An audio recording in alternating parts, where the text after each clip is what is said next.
प्राध्यापक रमेश सूर्यवंशी सर यांचं निधन होऊन आता येत्या ऑगस्टला 1 वर्ष पूर्ण होईल. सूर्यवंशी सर यांचा माझा पहिला परिचय साधारणतः 93-94 साली फर्ग्युसन महाविद्यालयामध्ये जेव्हा मी नोकरीत रुजू झालो त्यावेळी पुणे जिल्ह्याची कनिष्ठ महाविद्यालयीन शिक्षक संघटना आहे, त्या संघटनेमध्ये सूर्यवंशी सर हे सक्रिय कार्यकर्ता आणि पदाधिकारी म्हणून काम करत होते. तेव्हा आमची पहिली ओळख झाली. त्याचबरोबर मी जिथे गोखलेनगरला राहतो त्या घराच्या शेजारी त्यांचं घर आहे, ही दुसरी ओळख आहे. सर सिम्बायसिस महाविद्यालयामध्ये ज्युनियर कॉलेजला हिंदीचे प्राध्यापक म्हणून काम करत आहेत आणि त्यावेळेला या कनिष्ठ महाविद्यालयीन शिक्षक संघटनेच्या माध्यमातून अनेक कार्य करत असताना अनेक कामाच्या निमित्तानं त्यांची आमची नेहमी भेट होत असे.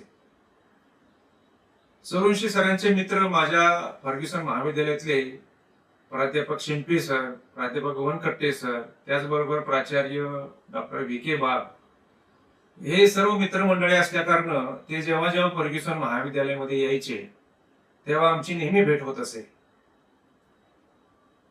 सरांच्या बाबतीत जर सांगायचं म्हटलं तर सर हे मित्रांना जपण्यामध्ये अतिशय माहिर होते.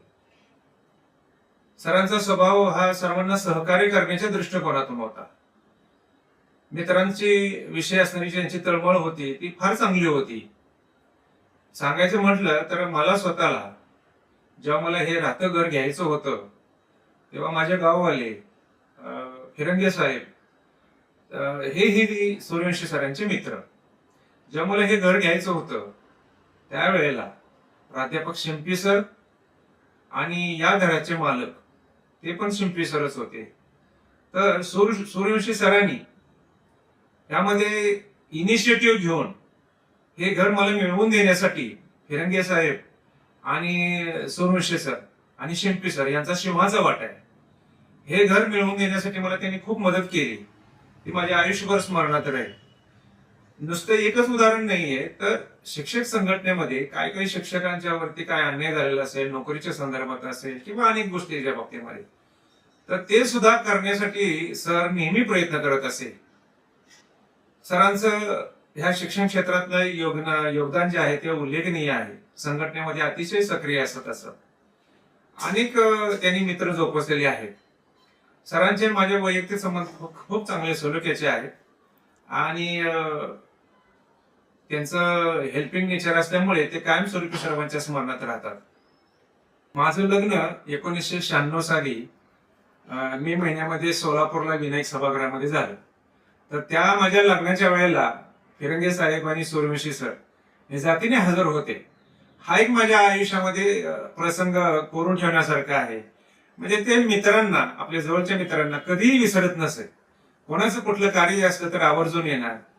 ह्या सोसायट्या आम्ही जिथे राहतो त्या सोसायटीमध्ये सध्या पाणी प्रश्न आहे किंवा सोसायटीचे काही अनेक प्रश्न असतील तर सामूहिकरित्या ते सोडवण्यासाठी सर स्वतः पुढे इनिशिएटिव्ह घेऊन सर्वांना मदत करत असेल.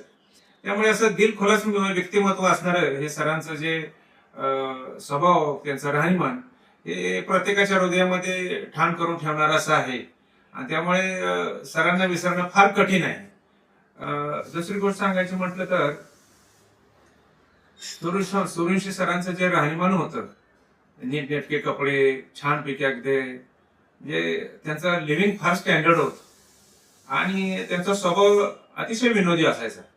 चार मित्रांमध्ये बसणे की एक दिलखुलासपणे गप्पा मारणे, विनोद करणे, त्यामुळे सर हे सगळ्यांच्या मनामध्ये कायमस्वरूपी स्मरणात आहे.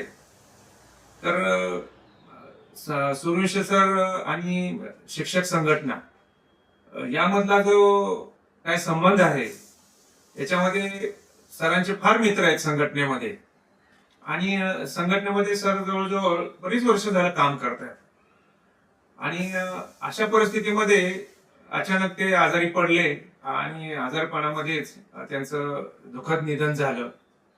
ही जेव्हा सगळ्यांना बातमी कळली तर तेव्हा सगळ्यांचा ओर दाटून आला आणि एक चांगला सन्मित्र, चांगला मदत करणारा आपला मित्र आपल्यात निघून गेला. ह्याबद्दल सर्वांना खूप दुःख झालं. सरांना या त्यांच्या आत्म्याला चिरशांती लाभो ही मी सदिच्छा व्यक्त करतो आणि मी इथंच थांबतो. धन्यवाद.